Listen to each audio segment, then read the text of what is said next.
ವೀಕ್ಷಕರೇ, ನೀವು ಇದುವರೆಗೆ ಯೂಟ್ಯೂಬ್ನಲ್ಲಿ ಹೊಸ ರುಚಿಗೆ ಸಂಬಂಧಪಟ್ಟಂತೆ ಅನೇಕ ವಿಡಿಯೋಗಳನ್ನು ನೋಡಿರ್ಬೋದು.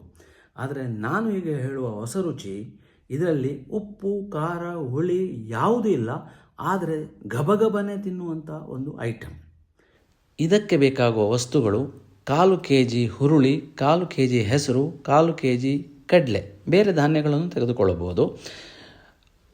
1/2 kg ತೆಂಗಿನ ಹಿಂಡಿ, 1/2 kg ಎಳ್ಳಿನ ಹಿಂಡಿ.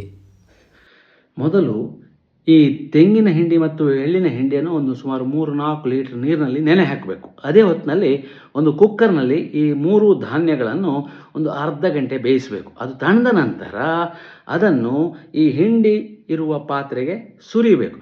ಸುರಿದು ಚೆನ್ನಾಗಿ ಮಿಕ್ಸ್ ಮಾಡಬೇಕು. ಮಿಕ್ಸ್ ಮಾಡಿ ತಣ್ಣಗಾದ ಮೇಲೆ ಅದನ್ನು ದನಕ್ಕೆ ಅಥವಾ ಎಮ್ಮೆಗೆ ಅಥವಾ ಕೋಣಕ್ಕೆ ಕೊಡಬೇಕು. ಅವುಗಳು ಇದನ್ನು ಗಬಗಬನೆ ತಿಂತವೆ. ಅವುಗಳಿಗೆ ಇದು ಶ್ರೇಷ್ಠವಾದ ಆಹಾರ, ಹೊಸ ರುಚಿ ಕೂಡ. ಉಪ್ಪು, ಹುಳಿ, ಖಾರ ಇಲ್ಲದ ಪ್ರಾಣಿಗಳು ಗಬಗಬನೆ ತಿನ್ನುವಂತಹ ಹೊಸ ರುಚಿ ಹೇಗಿದೆ? ನೀವು ಬೇಕಿದ್ರೆ ತಿನ್ಬೋದು. ನಮಸ್ಕಾರ.